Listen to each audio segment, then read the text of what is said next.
Hello विद्यार्थीगण, मैं S के कश्यप आप तमाम विद्यार्थी का स्वागत करता हूं। कैसे हैं आप लोग और कैसी आपकी पढ़ाई चल रही है? आने वाला एग्जाम के लिए आप वाकई में कितना तैयार हैं? उन तमाम पहलू को ध्यान रखना है। आप जो अंक ला रहे हैं उसमें कितनी कमी या बढ़ोतरी हो पाई, या उसमें इजाफा हो रहा है या नहीं, तो उस पर भी अपना विचार देंगे। और चलिए हम लोग सवाल जवाब के इस दौर पर आगे बढ़ें। पहला जो सवाल आपके सामने है, भारत में सहायक संधि की अवधारणा। सहायक संधि की यूं तो सभी विद्यार्थी भली भांति परिचित होंगे कि सहायक संधि के लिए लॉर्ड बेलेजली की सहायक संधि, हर एक विद्यार्थी इससे परिचित होंगे कि लॉर्ड बेलेजली की सहायक संधि थी। इसमें सबसे पहले जो है 1798 में हैदराबाद का निजाम ने इस सहायक संधि को अपनाया था। लेकिन उसकी अवधारणा, सबसे पहला ऐसा विचार, सबसे पहले ऐसा सिद्धांत को किसने प्रस्तुत किया? तो वो था फ्रांसीसी गवर्नर डुप्ले। आपने सुना होगा। चलिए, द्वितीय कर्नाटक युद्ध जो 1749 से 1754 ईस्वी तक लड़ा गया, जिसमें कर्नाटक का नवाब अनवरुद्दीन के विरुद्ध डुप्ले ने चंदा साहब के साथ सहायक संधि किया कि यदि आप हमें समर्थन दें तो हम आपके बदले हर एक प्रकार से सैनिक सहायता करेंगे, आपको सत्ता स्थापित करने में मदद करेंगे। तो ऐसा विचार सबसे पहले फ्रांसीसी गवर्नर डुप्ले के द्वारा दिया गया। फ्रांसीसी गवर्नर डुप्ले को ही भारत में फ्रांसीसी राजनीतिक आकांक्षा का जनक के नाम से भी जाना जाता है। अल्फांसो द अल्मीडा कहाँ का था? तो ये पुर्तगाल का था। और इसकी जो नीति थी, यह 1505 ईस्वी में पुर्तगाली गवर्नर बनकर आया। ब्लू वाटर पॉलिसी, यह जो है ब्लू वाटर पॉलिसी के लिए इतिहास के पन्नों पर याद किया जाता है। इसका उद्देश्य था कि समुद्री मार्ग पर ऐसा अधिकार हो कि कोई भी अन्य व्यापारी जो है समुद्र मार्ग से भारतीय सीमा में प्रवेश नहीं कर सके, और वह एकमात्र व्यापारी हो जो कि यूरोपीय देश का भारत के साथ व्यापार कर सके।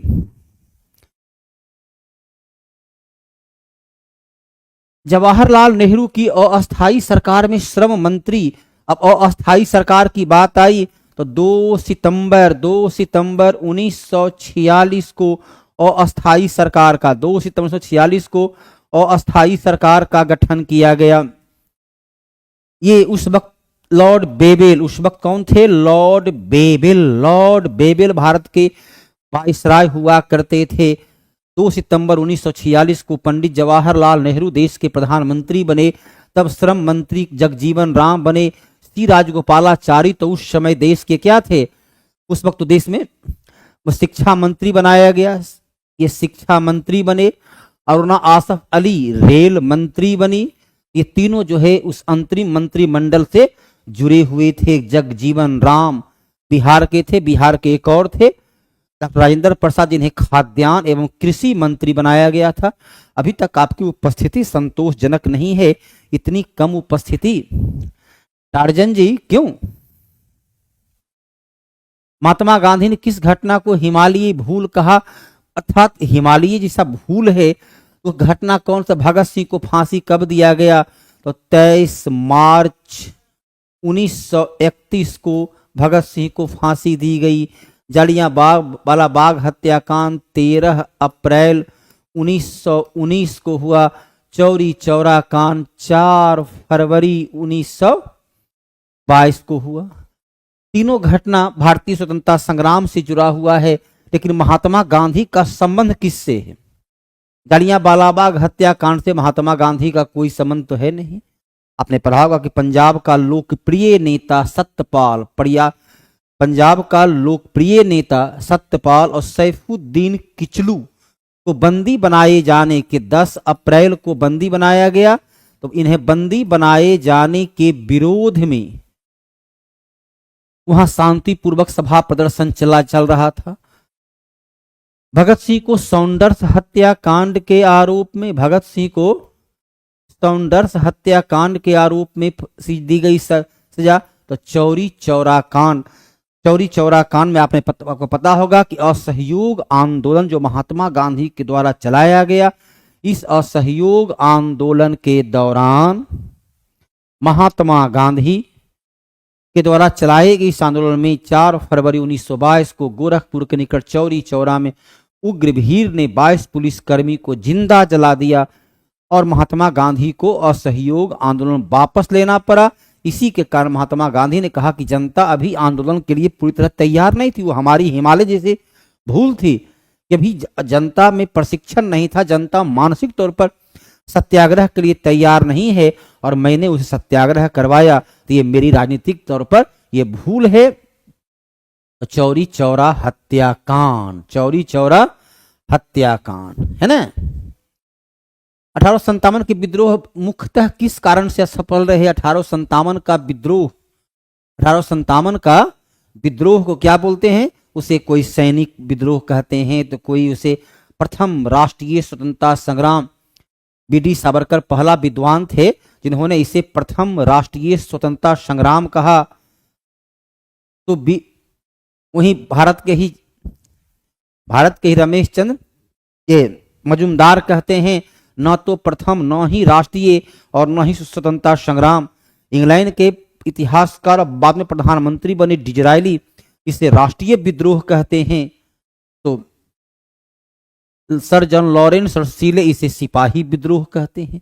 अलग अलग लोगों ने इस विद्रोह की प्रकृति पर अपना अलग अलग विचार दिया। अब हिंदू मुस्लिम एकता की कमी, अब देखो इसका नेतृत्व कर रहे थे बहादुर शाह जफर और नाना साहब ने स्वयं को बहादुर शाह जफर का पेशवा घोषित किया। अहमदुल्ला को सबसे खतरनाक, फैजाबाद के अहमदुल्ला को सबसे खतरनाक जो है विद्रोही कहा गया। तो वहीं पर देखें झांसी रानी को कहा गया यह सोई हुई महिला एकमात्र भारतीय मर्द है। जहां इलाहाबाद में लियाकत अली, लखनऊ में बेगम हजरत महल, तो कानपुर में नाना साहेब और ग्वालियर में तांटिया। तो पूरे हिंदू मुस्लिम मिलकर लड़ रहे थे, तो कहीं कमी तो थी नहीं। इसका प्रभाव सीमित तो क्षेत्र नहीं था, उत्तर प्रदेश से लेकर बंगाल तक, मध्य प्रदेश से लेकर बिहार तक समूचे क्षेत्र में था। हाँ, दक्षिण पश्चिम भारत कुछ अछूता रहा। किसी समान योजना और केंद्रीय संगठन के कमी थी। इन लोगों के पास कोई स्पष्ट योजना नहीं था। सैनिकों के पास गोला बारूद का अभाव था। शिक्षित भारतीयों का समर्थन नहीं मिला। दिए गए विकल्प में सबसे सटीक उत्तर है बी, मोहम्मद इकबाल जावेद जी, शिव कुमार मंडल जी। दोनों का उत्तर पूर्णतः सही है। श्वेता कुमारी, गुड इवनिंग। कौन सी एक भारत शासन अधिनियम 1935 में स्वीकार किया हुआ महत्वपूर्ण और अस्थायी अवयव नहीं है? 1935 भारत सरकार अधिनियम 1935 जो कैबिनेट मिस जो किसके सिफारिश पर आया था? तो साइमन आयोग के सिफारिश पर इसका गठन किया गया था। इसका रिपोर्ट तैयार किया गया था। आपको पता है साइमन आयोग को गठन किया गया 1927 में, भारत आया 1928 में, रिपोर्ट दिया 1930 में और उस पर तैयार किया गया अधिनियम बना 1935 में। कहता है उसमें क्या था? लिखित संविधान। सबसे पहले देखो 1934 में एम एन राय के द्वारा मांग किया गया कि संविधान निर्माण के लिए संविधान सभा का गठन किया जाए। 1938 में जवाहरलाल नेहरू कहते हैं कि वयस्क मताधिकार के आधार पर संविधान सभा का गठन किया जाए। फिर लिखित संविधान की कोई मांगे नहीं किया तो अपने मन से वो लिखित संविधान क्या देंगे? विधानमंडल के निर्वाचित एवं जवाबदेही प्रतिनिधि, पता ही होगा कि 1935 के अधिनियम के माध्यम से प्रांतीय क्षेत्र को उसे क्या मिला? स्वायत्तता। स्वायत्तता प्राप्त होता है। एक संघ की योजना पर विचार किया गया जो अव्यवहारिक हुआ, लागू नहीं किया जा सका। आंसर ए कौन दिए हैं? जावेद इकबाल जी। धन्यवाद जावेद इकबाल जी, आपका उत्तर सही है। गुड़िया Singh, good evening, good evening. अगला जो प्रश्न आपके सामने है, ब्रह्म समाज की स्थापना कब हुई? ब्रह्म समाज की स्थापना 1828 ईस्वी में किसने किया? तो राजा राम मोहन राय ने किया। कहां किया? तो कलकत्ता में किया। राजा राम मोहन राय ने कलकत्ता में किया। अब एक नंबर से क्या हुआ? ए का आंसर 3 है। अब देखो, दो विकल्प तो आपका स्वतः अपने आप, दो विकल्प जो है स्वतः अपने आप आपका समाप्त हो जाता है। दुर्गा राम मेहता कहिए, चलिए उतने पूरा नाम। तो 1844 में मानव धर्म सभा की स्थापना दुर्गा राम मानव धर्म सभा की स्थापना दुर्गा राम मेहता के द्वारा गुजरात के सूरत में किया गया। चलिए बी का 2 यहां पर सही आ रहा है।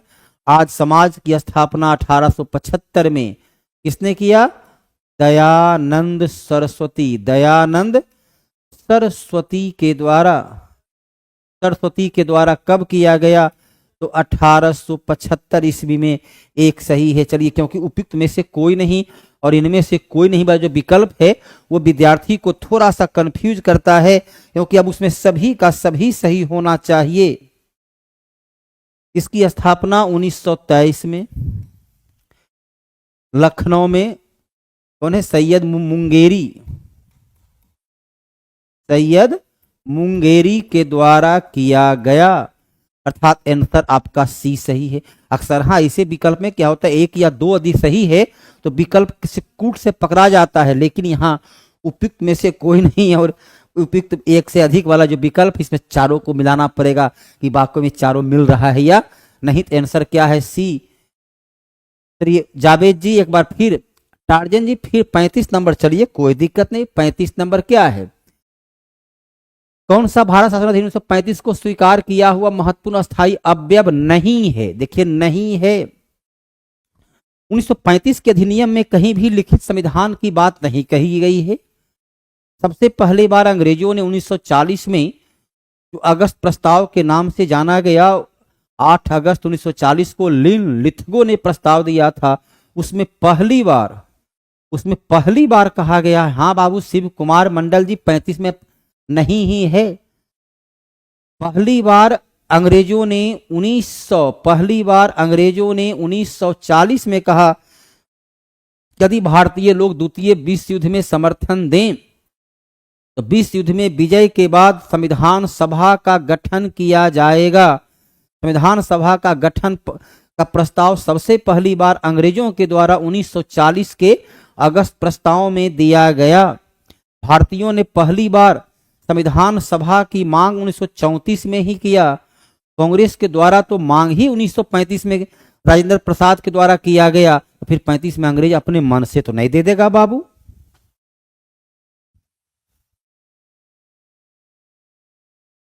गांधी द्वारा शुरू किया गया एक साप्ताहिक पत्र हरिजन का प्रथम अंक 1933 में शुरू हुआ। गांधी जी ने 1932 में हरिजन संघ की स्थापना किए थे। इसे शुरू में नाम तो अस्पृश्यता संघ था, बाद में उसे नाम कर दिया गया हरिजन संघ की स्थापना की है। घनश्याम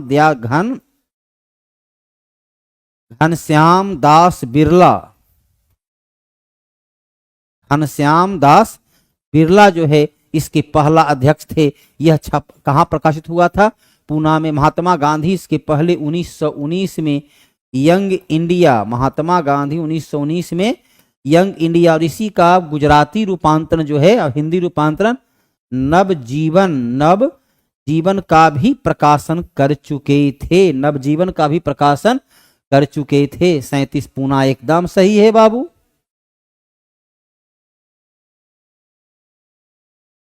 टार्जन जी 35 को फिर से बतलाया गया, बोलिए बात समझ में आई? टार्जन जी, टार्जन बाबू, अधोलिखित में से भारत में जिस राजनीतिक संगठन की स्थापना 1838 में हुई उसका नाम क्या है? और देखो, ब्रिटिश इंडिया सोसाइटी और बंगाल ब्रिटिश इंडिया सोसाइटी दोनों वास्तव में इंग्लैंड में यह जो है 1839 में गठन किया गया और उसी की शाखा 1843 में भारत में स्थापित किया गया। इसमें राधा कांत देव की महत्वपूर्ण भूमिका रही और 1839 में ब्रिटिश इंडिया सोसाइटी में अंग्रेज और भारतीय दोनों का योगदान था। जॉर्ज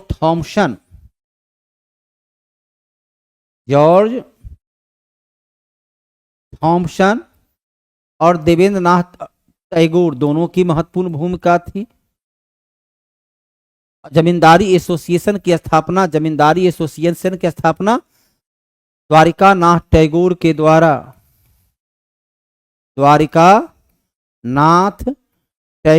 द्वारा किया गया। भारत का ये पहला राजनीतिक पार्टी था। लैंड होल्डर सोसाइटी एकदम सही है बाबू। गुरु शिखर किसका है? तो गुरु शिखर की ऊंचाई है 1722 मीटर, जो अरावली पर्वत का सबसे ऊंची चोटी है। दक्कन के पठार का सबसे ऊंची चोटी का नाम है अनामुडी। क्या नाम है? अनामुडी। उसकी सबसे ऊंची चोटी का नाम है 2697 मीटर, इसकी ऊंचाई है। विंध्य पर्वत श्रृंखला मध्य प्रदेश में है। विंध्य पर्वत की सबसे बड़ी महत्वपूर्ण विशेषता उसमें कोई शिखर ही नहीं है।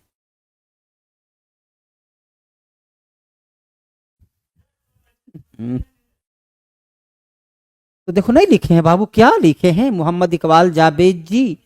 देखो, Bengal British India Society Radha Kant Dev है ना।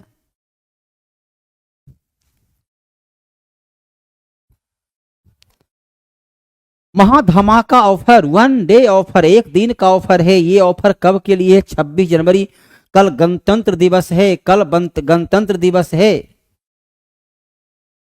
हाँ बाबू, 1722 मीटर। देखिए जावेद जी, 1722 मीटर ऊंचाई है अरावली पर्वत श्रृंखला के गुरु शिखर का। देखिए यहां पर स्पष्ट रूप से मैंने उसको लिखा है।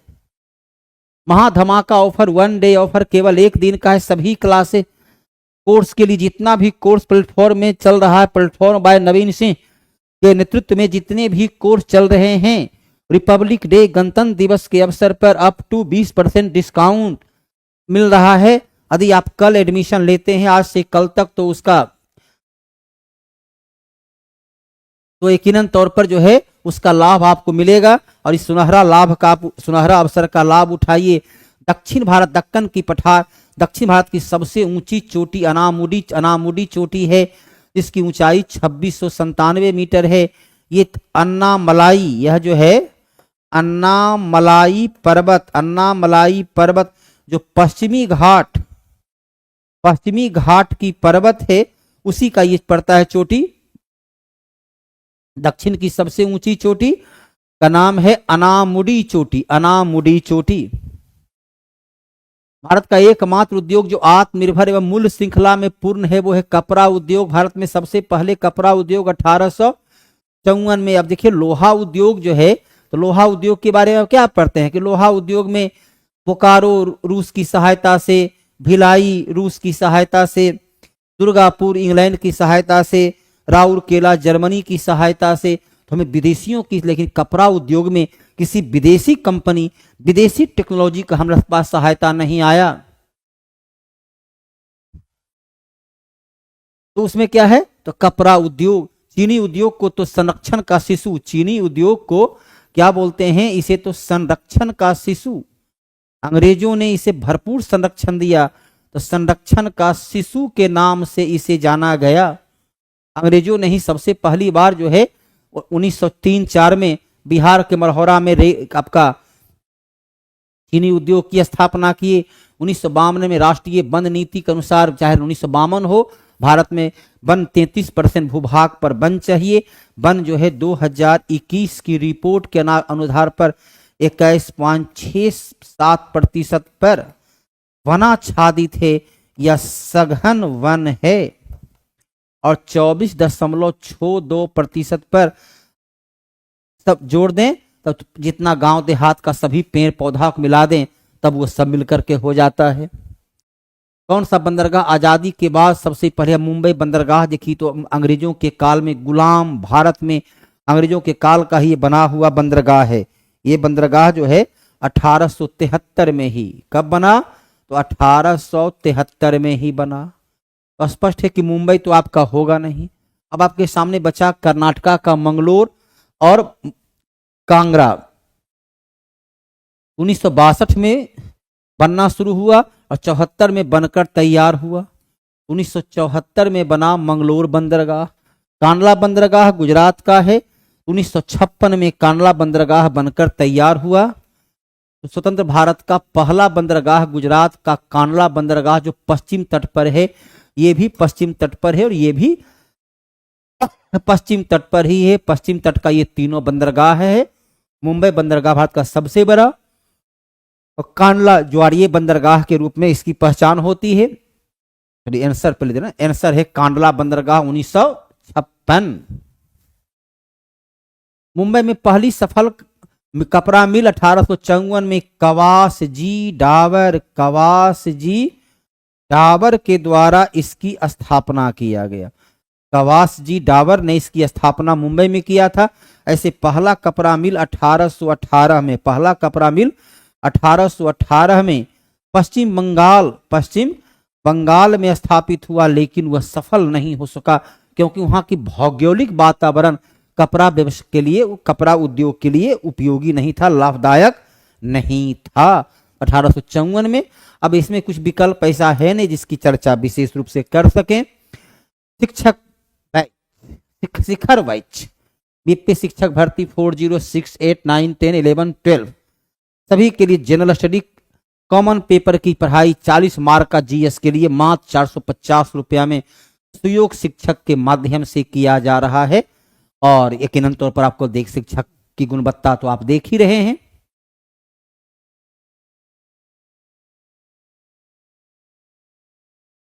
इसमें बाबू 42 क्या है 42 भाई 42 सी में 1873 दिया है। हाँ ठीक तो 1873 तो सही है बाबू। बंबई जो है कहता है देखो आजादी के बाद, क्वेश्चन क्या है आजादी के बाद सबसे पहले, तो आजादी हमें कब मिला 1947 में मिला। 1947 के बाद भारत का सबसे पहला कब बना 1956 में कांडला बना। बंबई तो 1873 में ही बन चुका है, तो आजादी के पहले दिन हो गया। सोनी मिश्रा जी तो 1873 सही तो है, सही लिखे हैं ना। मृदा मतलब मिट्टी, बलुआही मिट्टी में बालू का कण का अनुपात अधिक नहीं होता है। बलुआही मिट्टी में क्या होता है बालू का जो कण होता है, बालू का कण बड़ा बड़ा कण होता है, बड़ा बड़ा बालू का कण होता है, जिससे कि वहां रिक्त स्थान हो जाती है। उस रिक्त स्थान में हवा भर जाता है और वहां पर पानी जो है सो जल्दी सूख जाता है, तो पानी का रिसाव हो जाती है, तो वो मिट्टी जो है सो बहुत ही कम उपजाऊ होती है। तो बालू का अनुपात अधिक नहीं होता है, बल्कि बलुई मिट्टी में बालू के कण बड़े होते हैं। बालू का कण बड़ा होता है, मात्रा नहीं बल्कि आकार बड़ा बड़ा बालू का होता है, अपेक्षाकृत बड़े बालू होते हैं। ये लाइन गलत है। चिकनी मिट्टी मृतिका और बालू के कण का समान अनुपात होता है, सही है। दोमट मिट्टी बालू का मृतिका का समान अनुपात होता है, अर्थात 2 और 3 सही, 1 नंबर गलत है। हाँ 1818 या नहीं बाबू, दीपक जी पहला कपड़ा मिल 1818, पहला कपड़ा मिल जो है 1818 में पश्चिम बंगाल में स्थापित हुआ, लेकिन वह सफल नहीं हुआ। ये देखते पूछ रहा है पहली सफल कपड़ा मिल, यहां पर मैंने क्या कहा पश्चिम बंगाल में स्थापित हुआ, लेकिन यह सफल नहीं हुआ क्योंकि वहां की भौगोलिक वातावरण उचित नहीं थी। कपड़ा के लिए, एक तो कपास के लिए चाहिए 240 दिन पाला रहित में ठंडा नहीं पड़ा हो, दूसरा कपास के लिए समशीतोष्ण जलवायु चाहिए। अब बंगाल जो है उष्ण कटिबंधीय क्षेत्र में पड़ जाता है। तो पहला मिल बंगाल में स्थापित हुआ, लेकिन वह सफल नहीं हो सका। कुल्लू घाटी, कुल्लू घाटी कहाँ है? कुल्लू घाटी है हिमाचल प्रदेश में। कुल्लू घाटी कहाँ है? तो कुल्लू घाटी है हिमाचल प्रदेश में। अब हिमाचल प्रदेश किस क्षेत्र के लिए जाना जाता है बोलिए? हम आलू के लिए, आलू के लिए तो उत्तर, आलू के लिए तो मैदानी भाग चाहिए, आलू के लिए तो पश्चिम बंगाल देखिए। अंगूर खट्टा भू ये चाहिए, इसे भूमध्य सागरीय जलवायु चाहिए। जबकि कुल्लू क्या है? ये तो शीत जलवायु है, जो सेव की खेती के लिए उपयोगी है, सेव की खेती के लिए उपयोगी है। भारत का विस्तार 8 डिग्री, चलिए इसमें सबको पता है। भारत का अक्षांश के 8 डिग्री 4 मिनट उत्तर से 37 डिग्री 6 मिनट उत्तर तक, और 68 डिग्री 7 मिनट पूरब, 7 मिनट पूरब से 97 डिग्री 25 मिनट पूरब, ये हमारा देशांतरीय फैलाव है। 32,87,263 वर्ग किलोमीटर हमारा एरिया हो जाता है ना। सभी विद्यार्थी इससे भली भांति परिचित होंगे। चलिए आंसर लगा दें पहले। 8 4 उत्तर से 37 6 उत्तर तक। प्रकाश वर्ष, प्रकाश वर्ष क्या होता है? सूर्य का प्रकाश एक वर्ष में 365 दिन में जितनी दूरी तय करती है उसे प्रकाश वर्ष के नाम से, तो वह समय जो सूर्य की किरणें पृथ्वी तक पहुंचने में लेती है, नहीं, वह दूरी जो प्रकाश का एक वर्ष में तय करती है। प्रकाश जो है एक वर्ष में जितनी दूरी तय करती है उसे प्रकाश वर्ष के नाम से जाना जाता है। यदि पृथ्वी का गुरुत्वाकर्षण अचानक लुप्त हो जाए तो निम्न से कौन सा परिणाम सही होगा? ये तो साइंस वाले बताएंगे, नहीं तो साइंस का क्वेश्चन है और मेरा क्वेश्चन है।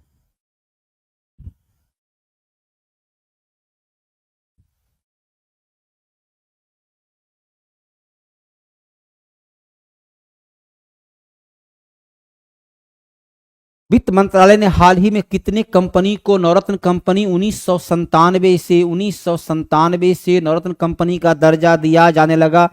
वर्तमान समय में नवरत्न कंपनी की संख्या 25 हो गई है। उस कंपनी को नवरत्न कंपनी कहते हैं जो कंपनी विगत 3 वर्षों से, पिछले 3 वर्षों से, विगत 3 वर्षों से औसत, विगत 3 वर्षों से औसत विगत 3 वर्षों से औसत 1000 करोड़ का शुद्ध लाभ अर्जित कर रहा हो, उसे नवरत्न कंपनी कहते हैं।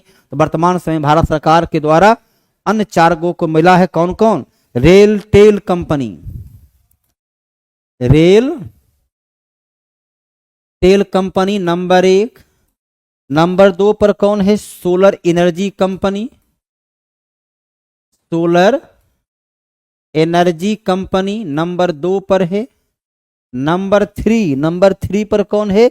National hydro electric power, hydro जल विद्युत, हाइड्रो इलेक्ट्रिक पावर। और चौथा जो है सतलज जल विद्युत निगम। चौथा कौन है? सतलज जल विद्युत निगम। ये 4 को मिला है। प्रधानमंत्री नरेंद्र मोदी ने किस शहर से जल संचय? गुजरात से ही शुरू किए ताकि पर्यावरण के प्रति लोगों में जागरूकता।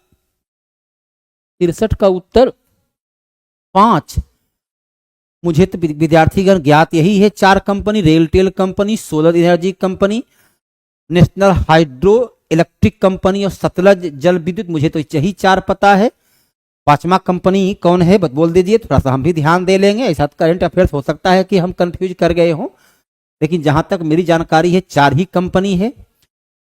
शहर में जल संचय जन भागीदारी, ये था सूरत गुजरात से।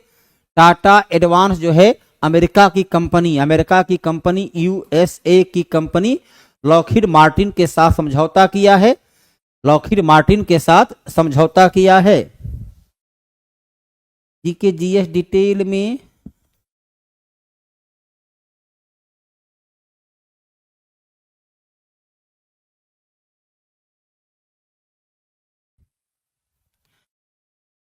विद्यार्थीगण, अब देखिए सोनी मिश्रा जी, सबसे महत्वपूर्ण ये है कि आप हम लोग को देख रहे हैं, साइंस वाले सर आपके सामने आते हैं, उनको देख रहे हैं, तो किस प्रकार से पढ़ाया जाता है। जब यहाँ क्वेश्चन आपके सामने जब आता है तो आप देखते हैं कि हर क्वेश्चन के हर विकल्प का एक्सप्लेन किया जाता है। यदि उसमें प्रश्न बनने की क्षमता होती है तो यकीनन तौर पर जो 3 विकल्प है, तीनों विकल्प को आपको बताया। हाँ, करंट अफेयर्स में कोई जगह नहीं तो क्या करें, लेकिन अन्य जितने क्वेश्चन होते हैं उसमें हर एक विकल्प को बतलाया जाता है और यहाँ से इतना बेहतर रिजल्ट आता है तो कहीं न कहीं आपकी मेहनत और शिक्षकों का मार्गदर्शन दोनों की भूमिका, यकीनन तौर पर 90% तो आपकी मेहनत से ही सफलता मिलती, रिजल्ट आता है, लेकिन शिक्षक की भी उसमें एक भूमिका होती है।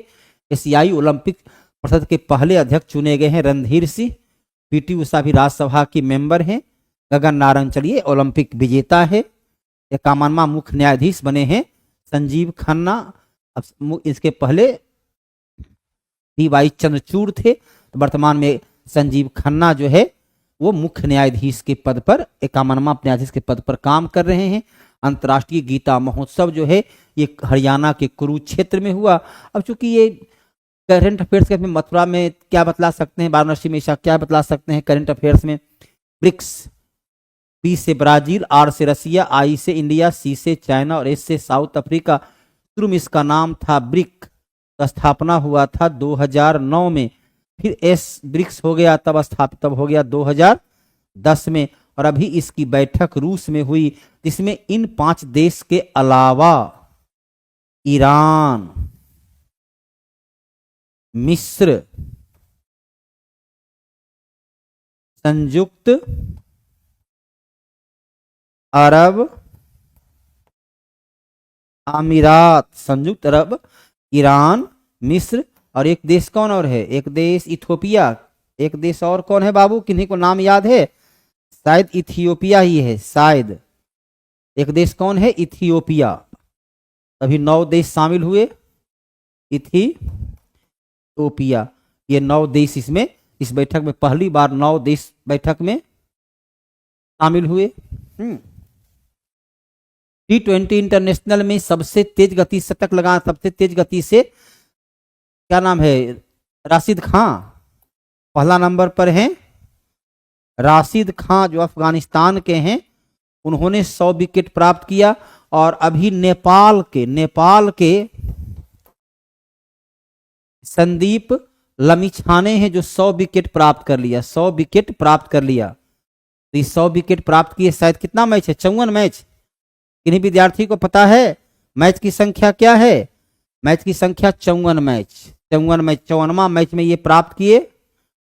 और ये राशिद खान 53वां मैच में प्राप्त किए थे। चलिए यहीं पर सेट समाप्त होता है। अब नए सर आपके आएंगे, अन्य विषय को पढ़ाएंगे। धन्यवाद। पढ़ाई कैसी लगी उसके बारे में अपना कमेंट जरूर बतलाएंगे। और आज की आपकी उपस्थिति जो है अन्य दिनों की तुलना में बहुत कम है। पता नहीं भाई क्यों कम है, क्या उनको पढ़ाई में कोई कमी दिखी हो तो बताएं। जय हिंद मेरे प्यारे साथियों, क्या हाल चाल, ठीक ठाक। गुड इवनिंग सभी बच्चे को गुड इवनिंग। आइए बच्चे देखेंगे मैथ्स का पहला क्वेश्चन आपके बोर्ड स्क्रीन पे है। बहुत बेहतरीन प्रश्न है। बोला गया एक परीक्षा में एक विद्यार्थी को सही करोगे तो 2 अंक मिलता है और गलत करोगे तो 1 अंक काट लिया जाता है। बोला गया एक अंक कम हो जाता है। वह 50 प्रश्न को हल करता है, उसमें 70 अंक प्राप्त करता है। तो उसके द्वारा हल किए गए सही प्रश्नों की संख्या ज्ञात करें। देखोगे अगर 50 प्रश्न है तो उसमें से x प्रश्न मान लो सही किया है, क्या क्या सही किया है, तो गलत कितना होगा, 50 में से x सही, तो जो बचा वो गलत किया होगा x। तो सही करोगे 2 अंक मिलेगा। तो टोटल एक क्वेश्चन पे 2 अंक, तो x क्वेश्चन सही हुआ टोटल इतना। और गलत करोगे तो इतना x है, तो गलत करोगे तो 1 अंक काटा जाएगा, जो कि टोटल 70 अंक प्राप्त हुआ है। तो 2x हो जाएगा और ये -50 इसमें गुना करोगे तो ये प्लस में x हो जाएगा। ठीक है, बराबर 70। तो ये कितना हो जाएगा सर, 3x हो जाएगा, ये माइनस वाला उधर जाएगा, 0 होगा, 7 5 12 होता है, x बराबर में 40। इसका अर्थ हुआ कि 40 क्वेश्चन उसने सही किया है। x मानकर ही बनाओगे तो यही सही रहेगा, ठीक है। आइए बच्चे क्वेश्चन देखेंगे। बोला गया एक दूध विक्रेता के पास 3 तरह के दूध क्रमशः 403, 465 एवं 496 गैलन है। बोला कम से कम बोतलों की संख्या ज्ञात करें तो मिश्रित किए गए बगैर संपूर्ण दूध की मापा जा सकता है। कम से कम बोतल, तो अगर कम से कम बोतल चाहिए तो आपको अधिक से अधिक एक बोतल में क्या करना पड़ेगा, क्वांटिटी को रखना पड़ेगा, अधिक से अधिक बोतल की क्वांटिटी रखना पड़ेगा। तो साथियों ये बात रखना है कि जब भी ऐसा क्वेश्चन रहे और समान मात्रा में मापा जाए तो 403, 465 और 496 का HCF ले लेना है। क्या लेना है, HCF ले लेना है। इसकी HCF लोगे तो 31 आएगा। कितना आएगा, 31 आएगा। तो अब सुनने के प्रयास करोगे तो अब जब संख्या निकालना रहे तो संख्या होता क्या कि टोटल एक बोतल में अगर 31 लीटर लोगे, अधिक से अधिक, इससे ज्यादा नहीं होगा, तो टोटल कितना बोतल चाहिए, तो सभी को जोड़ लो, टोटल क्वांटिटी बता पर बोतल में कितना दूध मापा जा रहा है। तो सर जी सबको जोड़ोगे तो ये हो जाएगा 5 3 8, 8 6 14 का 4, बाकी 14 का 4, बाकी हाथ में 1, उसके बाद 9 6 15, 15 15 और 1 16 का 6, बाकी हाथ में 1, ठीक है। 4 का 4, 4 तिया 12, 12 और 1 कितना होगा, 13, 13 होगा, 31 से भाग देंगे तो 31 चौके कितना होगा, देखिए बोतलों की संख्या निकल रहा है, 31 से भाग 4, 4 4 तिया 12, तो कितना उतर रहा है, 4 4 तिया 12, तो ये उतरेगा 2 और 12, फिर 44, ये कितना हो जाएगा साथियों, 44, काटोगे इसको टोटल 44 बोतल हो जाएगा। HCF निकाल लेना है। बोला गया जब भी ऐसा प्रश्न रहे तो साथियों इसकी मान आपके पास होना अति आवश्यक है। हम बार बार इस क्वेश्चन के बारे में कहना चाहते हैं, ये जो भी मान दिया गया है इसी का रिवर्स अगर जोड़ा जाए तो सबको स्क्वायर करके देखोगे, ये 9 होगा, ये 8 होगा। अगर अंतर 1 रहे तो रिवर्स करें x और इसका उल्टा x प्लस 1/x अगर जोड़ोगे तो ये होगा 2 गुना बड़ी संख्या, 2 गुना बड़ी संख्या।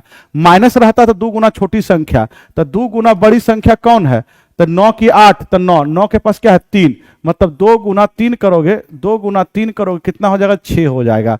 अब स्क्वायर करोगे तो स्क्वायर जानते हो क्या होता है, k स्क्वायर मतलब 6 स्क्वायर माइनस 2, 36, 36 का स्क्वायर कितना, 36 में से 2 जाएगा 34, फिर एक बार पुनः स्क्वायर करोगे पावर में 4 हो जाएगा, और 34 का स्क्वायर होता है 1156, 1156 माइनस 2 करेंगे तो 1154 हो जाएगा। कितना होगा, 1154 हो जाएगा, 1154 हो जाएगा। ये देखोगे ये सिंपल सी बात है। इस प्रश्न को यदि सॉल्व करते हो साथियों तो देखो यहां से एक बात बताते हैं कि देखोगे यहां से a ले लो, a स्क्वायर माइनस में कॉमन लोगे तो ये हो जाएगा b स्क्वायर प्लस में c स्क्वायर प्लस में 2bc, ठीक है। और यहां से ये a स्क्वायर प्लस में b स्क्वायर माइनस में 2ab ये हो जाएगा और माइनस में c स्क्वायर ये होगा।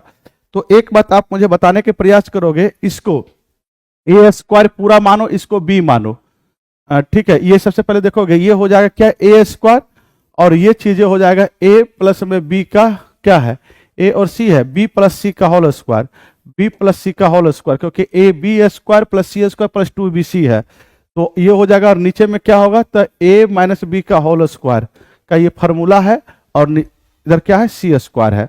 साथियों ये इसको पूरा a मानो, इसको पूरा पूरा b मानो, तो a square minus b square, तो a प्लस में b होता है और a माइनस में b होता है। ये माइनस के कारण ये माइनस होगा और यहाँ प्लस है तो ये भी माइनस हो जाएगा। इसमें भी वही लगा, इसको a मानो, इसको b मानो, तो a square minus b square, तो a प्लस में b हो जाएगा, ठीक है। और ये हो जाएगा माइनस में c, ये देखो दोनों सेम चीजें है, ये कट जाएगा, तो a प्लस बी प्लस सी, नीचे में a माइनस बी माइनस सी है, a माइनस बी, तो a की मान कितना है, तो सर जी a की मान 0.25 और c की मान 0.05 और 0.5, और ये कितना है, तो a की मान 0.25, c की मान, ये माइनस में b है तो माइनस में माइनस माइनस प्लस हो जाएगा 0.05, ये हो जाएगा 0.5। इसको जोड़ोगे सबको तो ऊपर में 7 आएगा, नीचे में 8 आएगा, मतलब 0 पॉइंट समथिंग आएगा, ये हो जाएगा। इसको जोड़ोगे तो ये दशमलव सेम जगह पे खत्म हो जाएगा, ये खत्म हो जाएगा, तो 7/8 हो जाएगा। आंसर क्या होगा, ए हो जाएगा। अच्छा प्रश्न है। बोला गया है किसी पिकनिक पार्टी के प्रत्येक सदस्य ने उतने रुपए के दुगने रुपए दिए जितने के कुल सदस्य थे। मान लो कि सदस्यों की संख्या क्या हुआ, तो सदस्यों की संख्या अगर x रहा है तो रुपया कितना दिया है, तो सर जी पैसा जो होगा रुपया दिएगा 2x, तो एक आदमी 2x, तो आदमी कितना था x, तो x गुना 2x, टोटल पैसा इतना हुआ। और आगे बोला गया है 342 है। 2 से अगर काटेंगे इसको साथियों, 2 से काटेंगे तो यहां हो जाएगा 15 21 हो जाएगा। ठीक है, 15 21 हो जाएगा, तो एक्स स्क्वायर बराबर में 1521 हो गया। तो x की मान हो जाएगा ये 39 का स्क्वायर होता है 1521, तो 1521 का स्क्वायर रूट कितना हो जाएगा, 39 हो जाएगा। आंसर क्या होगा, ए होगा। सिंपल प्रश्न था। आइए बोला गया है एक बर्तन में 50 लीटर दूध है, इसमें 10 लीटर दूध निकालकर उतना ही मात्रा में पानी विस्थापित किया जाता है।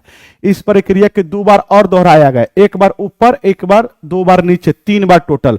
ऐसा प्रश्न में अंतिम में फाइनल में दूध की मात्रा मिलेगा, टोटल 50 लीटर है और 10 लीटर निकाल रहे 50 में से, इसकी फ्रैक्शन मान बनाइए। तो 1/5 हुआ, 5 में से 1 निकाला तो क्या बचा, तो 4/5। कितने बार किया, एक बार ऊपर 2 बार नीचे, तो 4/5 4/5।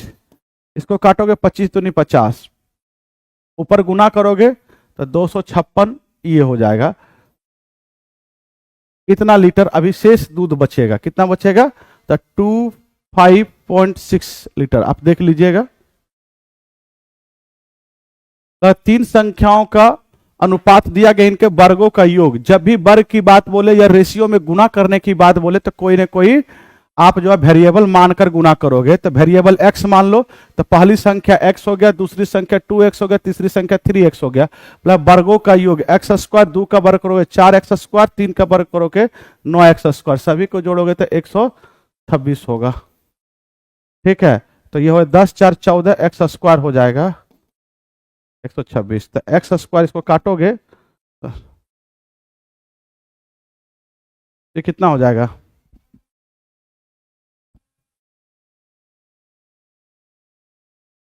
14×26 से। तो x की मान क्या हो जाएगा, 3 होगा। x की मान 3 हुआ तो पहली संख्या 3 हो जाएगा, दूसरी संख्या 3 2 6, तीसरी संख्या 3 3 9, तो क्या हो जाएगा 3 6 9। आंसर हो जाएगा सी।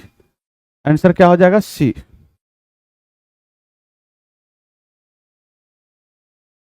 लगा आर्यन को एक कार्य को पूरा करने में विपिन से दुगना समय लगता है। वे दोनों साथ मिलकर उसी कार्य को 2 दिन में पूरा कर लेते हैं। विपिन अकेला उस कार्य को कितना समय पूरा करेगा। एक आर्यन है और एक विपिन है। बोला गया आर्यन एक कार्य को पूरा करने में विपिन से दुगना समय लेता है। विपिन एक समय लेगा तो आर्यन दुगना समय लेगा। समय की चर्चा हुआ तो समय के उल्टा इफिशियंसी होता है 1 और 2। बोला गया है साथ मिलकर 2 दिनों में काम को पूरा किया है। आर्यन एक काम करता है तो विपिन 2 काम करता है। दोनों मिलकर साथ मिलकर एक दिन में 3 काम किया तो 2 दिन में कितना करेगा, 3 दूनी 6 काम करेगा। कितना करेगा, 6 काम। ठीक है, तो बोला गया है विपिन उसी कार्य को कितना दिन में करेगा। विपिन 6 है, एक दिन में 2 काम करता है, 6 काम करने में 3 डेज का समय लगेगा। आंसर क्या हो जाएगा, C. Hello hello hello hello dear, good evening. कैसे हैं आप लोग। तो देखिए आपको मैथ का डिस्कशन हो गया, यानी कि सौरभ सर करा दिए, और बाकी साइंस के लिए अब आगे जुड़े रहिए थोड़ी देर, साइंस भी आपका हो जाएगा बस। ठीक है, हाँ। तो आप जानते ही हैं सौरभ सर को, ठीक है, बाकी कहने की क्या जरूरत है। ठीक है चलिए आइए हम साइंस का डिस्कशन देख लेते हैं। 47 नंबर क्वेश्चन से ये स्टार्ट है। चलिए देखिए आपका क्वेश्चन क्या कह रहा है, समझिए बातों को। क्या कह रहा है आपका क्वेश्चन, समझिए माय डियर, बातों को समझिए। आपका क्वेश्चन क्या कह रहा है। आपका क्वेश्चन कह रहा है कि प्रकाश वर्ष क्या होता है। देखिए प्रकाश वर्ष वो होता है कि प्रकाश के द्वारा एक वर्ष में, ओके, प्रकाश के द्वारा एक वर्ष में तय किए गए दूरी को हम प्रकाश वर्ष कहते हैं। यानी कि ये स्पीड ऑफ लाइट आपका क्या होता है, प्रकाश के चाल, यानी कि प्रकाश के चाल आपका क्या होता है, कोई बताएगा। यानी कि ये स्पीड ऑफ लाइट, कोई भी तो बताओ। स्पीड ऑफ लाइट क्या होता है आपका, स्पीड ऑफ लाइट होता है 3 × 10⁸ आपका मीटर पर सेकेंड होता है। 3 × 10⁸ आपका क्या, 8 मीटर पर सेकेंड होता है। तो 1 सेकेंड में इतना आपका 3 × 10⁸ 8 मीटर चला तो बाकी आप समझ जाइए 1 सेकेंड में आपका इतना चला, ठीक है। तो आपका 1 मिनट में कितना 60 से गुना करिए, 1 दिन में कितना 24 से गुना करिए, 1 वर्ष में कितना 365 से गुना करिए। तो सब जब गुना करते जाएंगे तो जितना आएगा वही आपका क्या हो गया, 1 प्रकाश आपका वर्ष हो गया, 1 प्रकाश आपका वर्ष हो गया। और 1 प्रकाश वर्ष बराबर होता है क्या डियर, तो ये होता है 9.46 इंटू 10 टू द पावर आपका 15 मीटर के बराबर होता है, 15 मीटर के आपका बराबर होता है। समझ गए बातों को, किसके बराबर होता है आपका 15 मीटर के बराबर होता है, किसके बराबर 15 मीटर के आपका बराबर होता है। समझ गए डियर, समझ गए ना। चलिए वॉइस वॉइस नहीं जा रहा है, अरे वॉइस नहीं जा रहा है क्या, वॉइस क्लियर नहीं है क्या, एक बार बोलो तो, जितने भी लोग देख रहे हैं एक बार बोलिए तो वॉइस क्लियर है कि नहीं है, वॉइस आपका क्लियर है कि नहीं है, बताओ जल्दी, डू फास्ट। अरे बोलो संतोष बोल रहे हैं कि सर वॉइस नहीं क्लियर है, बाकी लोग तो बोलो वॉइस क्लियर है कि नहीं है, बाकी तो बोलो जल्दी। सर सो गए हैं क्या कंबल में, अरे बाबू सो गए हैं आप लोग क्या कंबल में। चलिए देखिए इधर देखिए, देखिए टकराड़ा क्या 1 वर्ष में तय किया गया, मतलब वैक्यूम में यानी कि निर्वात में 1 वर्ष में जितना दूरी तय किया गया, टकराड़ा वह दूरी जो प्रकाश 1 वर्ष में तय करता है उसी को हम क्या कहते हैं, प्रकाश वर्ष। फाइन है, वॉइस कम है, अरे कम है तो वहां से मोबाइल से डिवाइस से ना बढ़ाओ संतोष, कम है तो वहां से बढ़ाओ वॉल्यूम, ठीक है। यहाँ एकदम पूरा टकाटक है, देख रहे हैं सनाइजर लगा हुआ है, एकदम टकाटक है, हाँ मस्त है। चलिए ठीक है, चलिए देखिए समझ गए। 1 वर्ष द्वारा प्रकाश मतलब 1 वर्ष में जिस प्रकाश के द्वारा तय किया जाएगा वही क्या होगा, दूरी। प्रकाश वर्ष किसका आपका दूरी का यूनिट है, ये आपका, ये क्या आपका, तो दूरी का यूनिट है, ये क्या आपका दूरी का यूनिट है डियर। समझ गए बात, तो किसका यूनिट है आपका, दूरी दूरी दूरी का यूनिट है, ठीक है। सर बैच के बारे में बता दीजिए, कौन से बैच के बारे में बता देंगे, कौन से बैच के बारे में बता दें। देखिए देखिए कह रहा है कि यदि पृथ्वी का गुरुत्वाकर्षण बल अचानक लुप्त हो जाता है तो निम्न में से कौन सा परिणाम सही होगा। देखिए गुरुत्वाकर्षण बल आप समझते हैं क्या कि वेट, यानी कि वेट की अगर बात करते हैं, वेट की बात करते हैं यानी कि जब भार की बात करते थे क्या होता है आपका m इंटू में आपका g होता है। ये वेट की बात करते हैं यानी कि भार की बात करते क्या होता है आपका m इंटू में आपका g होता है। समझ गए बातों को, ये क्या होता है आपका m इंटू में आपका g होता है, ठीक है। क्या होता है आपका m इंटू g होता है, ठीक है। कॉमन पेपर साइंस बैच में क्या खास होगा सर, बैच लेना है।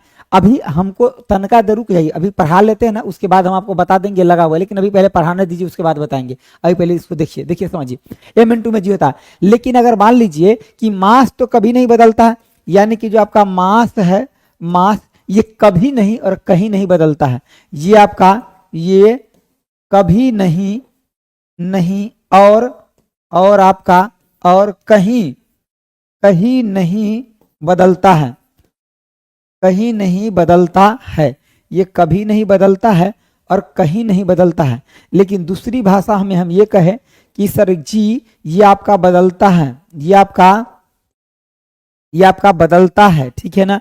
और अगर ये पूरा भार 0 है, एक मतलब ग्रेविटी क्या हो गया होगा, 0 हो गया होगा, ग्रेविटी क्या हो गया होगा 0। तो यही कहा कि वस्तु का द्रव्यमान शून्य हो जाएगा, नहीं वस्तु का भार यानी कि वस्तु का भार द्रव्यमान दोनों शून्य हो जाएगा, नहीं मेरे भाई वस्तु का भार शून्य हो जाएगा परंतु द्रव्यमान वही रहेगा। भार आपका शून्य हो सकता है क्योंकि जी शून्य हो जाएगा तो, लेकिन कभी भी आपका द्रव्यमान शून्य नहीं हो सकता है, द्रव्यमान कभी भी शून्य नहीं होगा डियर। एक बात का ध्यान रखिएगा कि जी का वैल्यू आपका ये मैक्सिमम कहाँ होता है, ये मैक्सिमम की बात करते हैं तो आपका पोल यानी ध्रुव पे होता है, और जी आपका मिनिमम कहाँ पे होता है, तो ये आपका कहाँ पे होता है डियर बताइए। जी का वैल्यू आपका मिनिमम यानी कि जी मैक्सिमम पोल पे, और मिनिमम कहाँ होता है इक्वेटर, इक्वेटर यानी कि आपका भूमध्य आपका रेखा, भूमध्य रेखा पर होता है। कहाँ होता है आपका भूमध्य रेखा के ऊपर होता है। समझ गए बातों को, भूमध्य रेखा के आपका ऊपर होता है, ठीक है। चलिए आगे बढ़े, क्या आगे बढ़े, आगे बढ़े डियर, आगे बढ़े। चलिए चलिए आगे देखिए, आगे बढ़े, ठीक है। देखिए यहाँ पे देखिए, तो आपका एक मतलब यहाँ पे आपका वेट भी मैक्सिमम हो जाएगा। देखिए यहाँ पे आपका क्या हो जाएगा कि आपका वेट भी आपका क्या हो जाएगा, तो मैक्सिमम हो जाएगा। और यहाँ पे इक्वेटर पे आपका वेट भी आपका क्या हो जाएगा, तो आपका मिनिमम हो जाएगा। वेट भी आपका क्या हो जाएगा, मिनिमम हो जाएगा। समझ गए बातों को, वेट भी आपका क्या हो जाएगा डियर, मिनिमम हो जाएगा, ठीक है ना। चलिए आगे देखिए, कह रहा है कि आपका पढ़ने वाला, तो इसका क्वेश्चन का आंसर क्या हो जाएगा, आंसर ऑप्शन नहीं हो जाएगा। तो कह रहा है पढ़ने वाला, जो आपका पढ़ने वाला ग्लास होता है, कह रहा है पढ़ने वाले ग्लास किस प्रकार के लेंस से आपका बना होता है, तो आपका उत्तल लेंस से बना होता है। और उत्तल लेंस का प्रॉपर्टी कैसा होता है, अवतल दर्पण के बराबर होता है, ठीक है। आप कंप्यूटर पढ़ाते हो, हाँ हाँ बिल्कुल, मैं कंप्यूटर पढ़ाता हूँ, तो क्या दिक्कत है, मैं कंप्यूटर भी पढ़ाता हूँ, हाँ हाँ कंप्यूटर भी पढ़ाता हूँ, ठीक है। चलिए आगे देखिए, समझिए बातों को। देखिए तो कह रहा है कि उत्तल लेंस से आपका बना होता है। देखिए उत्तल लेंस आपका कैसा होता है, ये आपका उत्तल लेंस है, समझिए बातों को। और उत्तल लेंस से इसका दोनों साइड पतला होता है, मतलब इसका दोनों साइड से क्या होगा आपका, पतला होगा। ये क्या होगा आपका, यानी कि पतला होगा। और बीच में क्या होगा आपका, मोटा होगा माय डियर। ये बीच में क्या होगा आपका, यानी कि बीच में क्या होगा आपका, तो मोटा होगा। दोनों साइड से पतला होगा और बीच में आपका मोटा होगा माय डियर, बीच में आपका क्या होगा, मोटा होगा। समझ गए बातों को। अगर हम अवतल अगर लेंस की बात करते हैं, तो इसका कुछ आकार ऐसा होता है आपका, ठीक है ना। यानी कि बीच में पतला और ऊपर नीचे आपका क्या होता है डियर, मोटा होता है। समझ गए बातों को, ठीक है। तो ये थोड़ा बात याद रखना कि हम रीड करने के लिए कौन सा लेंस का प्रयोग करते हैं, उत्तल लेंस का प्रयोग करते हैं, ठीक है। और उत्तल लेंस का प्रॉपर्टी किसके जैसा होता है, अवतल दर्पण के बराबर होता है, ठीक है। आगे देखिए, आगे कह रहा है ये आपका क्या है, कैल्शियम कार्बोनेट है। समझिए बातों को। सबसे पहले बात, ये क्या आपका कैल्शियम कार्बोनेट है। इसे यानी कि इसको हम चूना पत्थर भी कहते हैं। ये क्या आपका कैल्शियम आपका कार्बोनेट है। क्या कैल्शियम कार्बोनेट, इसी को हम क्या कहते हैं, इसी कैल्शियम कार्बोनेट को यानी कि चूना पत्थर कहते हैं। क्या कहते हैं, तो आपका चूना पत्थर भी कहते हैं। कैल्शियम कार्बोनेट को क्या कहते हैं डियर, इसी कैल्शियम कार्बोनेट को क्या कहते हैं, चूना पत्थर कहते हैं, ठीक है ना। कैल्शियम कार्बोनेट को क्या कहते हैं, चूना पत्थर, ठीक है। बैच के बारे में बताएंगे, रुकिए। चूना पत्थर कहते हैं। कह रहा है इसमें कार्बन का प्रतिशत कितना है, तो सबसे पहले बात, ये कैल्शियम कार्बोनेट में देखिए, कैल्शियम के लिए आपका इसका मास नंबर कितना होता है, 40। और कार्बन के लिए कितना होगा, 12। और ऑक्सीजन के लिए कितना होगा, 16 या कितना 48 हो जाएगा। तो टोटल कितना हो गया, 100 हो गया, ठीक है। टोटल कितना हो गया डियर, 100 हो गया। उसके बाद की अगर हम बात करते हैं, टोटल कितना हो गया आपका, 100 हो गया। लेकिन इसमें कार्बन के प्रतिशत की बात करते हैं ना, कार्बन की प्रतिशत, यानी कि कार्बन प्रतिशत की बात करते हैं, तो आपका कितना हो जाएगा, कार्बन आपका कितना है, 12। यानी कि 12 बटे में क्या हो जाएगा, 100 हो जाएगा। और इसमें परसेंटेज में बदलना तो 100 से गुना करिए, तो कितना हो जाएगा आपका, 12% हो जाएगा। ऑप्शन आपका सी विल बी करेक्ट हो जाएगा, ठीक है। Option C will be correct हो जाएगा, option C will be correct, ठीक है। चलिए आगे देखिए, आगे ये आपका दंगल बैच है। जिनको भी कॉमन पेपर की तैयारी, जितने लोग कर रहे हैं, चाहे पीआरटी की तैयारी कर रहे हैं, चाहे आपके कॉमन पेपर 6 to 8 है, 9 10th है, 11 12th है, कुछ है कॉमन पेपर में, और साइंस में आप चाहते कि पूरा में पूरा मार्क्स आने की स्कोर करे, तब बस अभी से एग्जाम तक बस आपको 1 घंटा समय देना है। आपको पता भी न चलेगा कितना बेहतर आपका तैयारी हो जाएगा और एग्जाम में पूरा स्कोर कर पाइएगा। और ये मिलेगा आपको प्लेटफॉर्म बाय नवीन कुमार सिंह, यानी कि एप्लीकेशन पे। इसमें एनसीईआरटी, एससीईआरटी, प्रीवियस ईयर सारा बातों को ध्यान रखा गया। और जो भी क्वेश्चन कराएंगे वो 5 ऑप्शन वाला होगा, फिजिक्स का अलग, केमिस्ट्री का अलग, बायोलॉजी का अलग, ठीक है। उसके बाद इसके बेस साइंस बेस इन्वायरमेंट होगा, उसको भी उसमें ऐड किया गया। इसमें क्वेश्चन पहले मिसलेनियस चलेगा फिजिक्स का, फिर मिसलेनियस केमिस्ट्री का, फिर मिसलेनियस बायोलॉजी का, फिर chapter wise physics, chapter wise chemistry, chapter wise biology. उसके बाद क्या होगा कि तीनों को मिला करके चलेगा, मतलब जैसे कि आपका पूरा संपूर्ण तैयारी हो जाए, ठीक है ना। इसका कुछ फीस रखा गया है, समझ गए, ताकि आपको बेहतर सेवा प्रदान किया जाए, क्योंकि आपको भी पता है कि अगर बेहतर सब कुछ चाहते हैं तो उसके लिए कुछ ना कुछ आपको फीस रखना पड़ता है, ठीक है। ये बात आगे देखिए, कार्य का वर्णन। निम्नलिखित युग में से कौन सा आपका क्रमशः सबसे आपका हल्का तथा सबसे भारी धातु है। सबसे हल्का, उसमें हमने प्रीवियस ईयर करवा रखा है, वो सब कुछ फ्री है, ठीक है ना। टीयर 1 का, 2 का, 3 का प्रीवियस ईयर करवा रखे, वो फ्री है। वहां पे कम से कम प्रीवियस ईयर का मौका का लाभ उठाइए जाकर के वहां, ठीक है ना। बाद में आपको कंटिन्यू करना होगा, करिएगा ना तो मत करिएगा। देखिए सबसे हल्का धातु होता है आपका लिथियम, यानी कि लिथियम को Li से दिखाते हैं, और ये होता है क्या आपका सबसे हल्का होता है। ये क्या होता है आपका? सबसे आपका हल्का होता है, यानी कि हल्का आपका होता है। सबसे आपका हल्का होता है, समझ गए बातों को? सबसे आपका हल्का था। ऑस्मियस में क्या होता है आपका? सबसे आपका यानी कि भारी होता है, ठीक है। क्या होता है आपका? भारी। सबसे आपका क्या होता है डियर? ये भारी होता है। समझ गए बातों को? ठीक है, चलिए आगे देखिए। तो लिथियम समझ गया और आपका ऑस्मियम समझ गए, सबसे हल्का और सबसे भारी। कह रहा ट्रैफिक पुलिस कहते हैं। ट्रैफिक पुलिस किसको कहते हैं? देखिए, ट्रैफिक पुलिस होता है तो ट्रैफिक पे खड़ा रहता है तो क्या करता है वो आपका? तो वो आपका ऑपरेट का काम करता है। किसको ऑपरेट करता है? तो आने जाने वाले यातायात को ऑपरेट करता है। लेकिन हमारे बॉडी में जो ट्रैफिक पुलिस होता है, गोल्जी बॉडी को, यानी कि हम क्या कहते हैं? Traffic police. मतलब जितना भी बॉडी के अंदर यातायात हो रहा है, इधर से उधर चीजें आ रहा है जा रहा है, किसको भेजना है किसको रोकना है, इस सब बॉडी के अंदर जो फंक्शन को परफॉर्म करता है उसे हम क्या कहते हैं? यानी कि गोल्जी बॉडी कहते हैं। उसको क्या कहते हैं dear? Golgi body, Golgi body, Golgi body कहते हैं। अच्छा सर, ये माइक्रोकॉन्ड्रिया क्या है? माइक्रोकॉन्ड्रिया को पावर हाउस ऑफ सेल कहते हैं। मतलब एनर्जी उत्पन्न यहीं से होता है। इसको क्या कहते हैं? Power house of cell. Mitochondria को क्या कहते हैं? Power house, power house of cell कहते हैं। पावर हाउस ऑफ सेल कहते हैं। राइबोसोम को प्रोटीन का फैक्ट्री कहते हैं। इसको राइबोसोम को क्या कहते हैं? तो प्रोटीन, यानी कि प्रोटीन का फैक्ट्री है।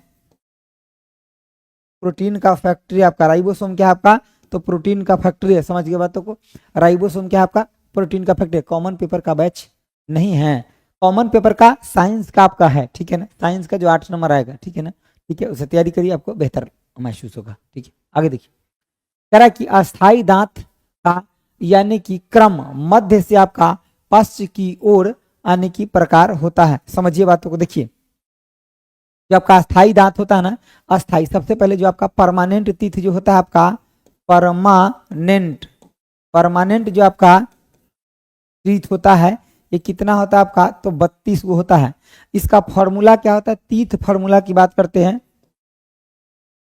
टीथ अगर फॉर्मूला, टीथ अगर फॉर्मूला की बात करते हैं, टीथ अगर फॉर्मूला की बात करते हैं तो यहाँ क्या होता है आपका? तो 21 आपका 23 होता है, जिसमें ये आपका पहला वाला क्या होता है? इनसीजर होता है, इनसीजर होता है। ये आपका क्या होता है? केनाइन होता है, केनाइन होता है, केनाइन होता है। उसके बाद आपका ये क्या होता है? प्री मोलर होता है, प्री आपका मोलर होता है। और ये क्या होता है डियर? तो मोलर होता है, ठीक है ना। एगो प्री मोलर होता है और एक क्या होता है आपका? मोलर, मोलर, मोलर होता है, ठीक है ना। एगो प्री मोलर होता है और एगो आपका मोलर होता है, ठीक है। तो बताइए इसमें से आंसर कौन सा हो जाएगा? 2 गो आपका इंसीजर है, 2 गो केनाइन है ना, 2 गो इंसीजर 2 केनाइन ना, गलत हो जाएगा।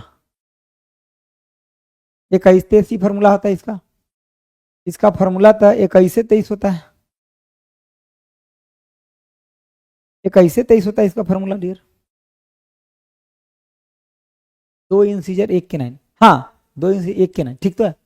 2 इंसीजर 1 केनाइन, 2 प्रीमोलर, ठीक है, और 3 आपका मोलर, ठीक है, ठीक है। ऑप्शन ए सही तो है, ऑप्शन ए सही है, ऑप्शन ए सही है, ठीक है। ऑप्शन ए आपका सही तो है, ऑप्शन ए आपका सही तो है, ठीक है। मैंने जो लिखा वही तो है, ऑप्शन ए तो आपका सही है, ठीक है। और आपका देखिए बच्चा के अंदर, जो बच्चा होता है ना उसके अंदर ये नहीं होता है, ये आपका प्रीमोलर है ना, ये बच्चा में नहीं होता है, ये आपका बच्चा, बच्चा में नहीं होता है, नहीं आपका होता है, ये आपका बच्चा में नहीं होता है। समझिए बातों को, बच्चा में आपका नहीं होता। देखिए कह रहा है कि आपका फुसफुस से ऑक्सीजन युक्त रक्त ले जाता है। कौन ले जाता है फुसफुस से ऑक्सीजन युक्त रक्त? कौन ले जाता है से बताइए। फुसफुस से आपका ऑक्सीजन युक्त रक्त कौन ले जाता है, ये मुझे बताइए। देखिए ऑक्सीजन वाला रक्त जो होता है, एक तो होता है आपका किस में होता है? तो धमनी के अंदर होता है, और दूसरा आपका फुसफुस सिरा के अंदर होता है, ठीक है। फुसफुस सिरा में होगा। देखिए फुसफुस आपका सिरा में, फुसफुस सिरा यानी कि आपका बाएं आलिंद को होता है, ठीक है ना। ऑप्शन आपका सी हो जाएगा, यानी कि पल्मोनरी वेन होता है, ठीक है। दूसरा बात भी ध्यान रखिएगा, पल्मोनरी वेन टू आपका लेफ्ट आर्टरी, मतलब लेफ्ट आर्टरी में आपका जाता है, मतलब लेफ्ट आलिंद में आपका ये जाता है, ठीक है ना। ऑप्शन आपका सी हो जाएगा। देखिए एक बात ध्यान रखिएगा, जैसे कि आर्टरी का काम क्या होता है? शुद्ध रक्त को ले जाना, यानी कि जो आपका धमनी होता है, धमनी का काम क्या होता है? धमनी का काम क्या होता है? इसका काम होता है शुद्ध रक्त को ले जाना। इसको ले जाना, यानी कि शुद्ध रक्त, शुद्ध रक्त को ले जाना होता है, ठीक है। दूसरी बात आपका जो सीरा है ना, तो सीरा का क्या काम होता है, अशुद्ध रक्त को ले जाना। क्या ये क्या करता है, अशुद्ध रक्त को ले जाता है।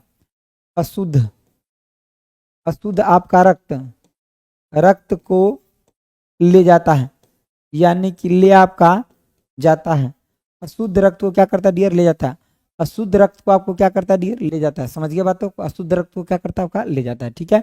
चलिए समझ गए बातों को, तो यही आपका क्वेश्चन था, इतना तक ही, ठीक है। आगे आपका मैथ हो गया, ठीक है ना, तो ऑप्शन आपका सी हो जाएगा। इसी में जब पल्मोनरी ला जाएगा ना, तो पल्मोनरी धमनी आपका अशुद्ध को और पल्मोनरी सीरा आपका शुद्ध को ले जाता है। चलिए अब जितने भी लोग को जुड़ना है, अभी आपके पास वक्त है, वक्त को खराब मत करिए। आप ये मत सोचिए कि सर हमें 300-400 रुपया लग जाएगा। बस जिस समय ये कटेगा 5 मिनट के लिए दर्द लगेगा, दर्द होगा, उसके बाद परीक्षा तक आराम महसूस होगा और रिजल्ट के बाद तब पूरा आराम महसूस होगा। यानी कि एक बार आपका तैयारी बेहतर हो गया तो फिर रिजल्ट तो आपका पक्का होगा। और ये भी आपको पता है कि टीआरई 4 का कंपटीशन बहुत हार्ड होने वाला है, यानी कि जितना टीआरई 1, 2, 3 में जो आपका लोग बचे हैं वो भी है और आप भी है साथ में। तो आपको खूब मन से डेडिकेशन के साथ तैयारी करना है, ताकि साइंस में 8 नंबर पूछेगा तो हम पूरा में पूरा नंबर स्कोर कर सके। अभी आप बहुत लोग सोच रहे हैं 8 नंबर का है सर, अरे 1 नंबर से कितना हजारों लोग रह जाएंगे, 8 नंबर तो बहुत दूर है। समझ गए बातों को। आप चाहते कि अभी से समय यूटिलाइज करें तो इन पैसों को मत देखिए जो 300-400 रुपये आपका फीस रखा गया, क्योंकि देखिए अगर जब तक आपसे फीस न लिया जाएगा सिस्टम सुचारू रूप से कैसे चलेगा। तो आपकी मदद के लिए बैठे हैं, लेकिन उस मदद में आपको ये चीज़ें करना जरूरी होता है ताकि इससे काम चल सके, ठीक है। कॉमन पेपर जी से लेना, ठीक है। ये आपका उत्तर प्लेटफॉर्म बाय नवीन कुमार सिंह पर एक चैनल आती है, एप्लीकेशन पे सर्च कर लीजिए, आपको मिल जाएगा, ठीक है ना सोनी, ठीक है। चलिए okay, thank you so much dear, okay bye, जय हिंद मेरे दोस्तों, थैंक यू सो मच।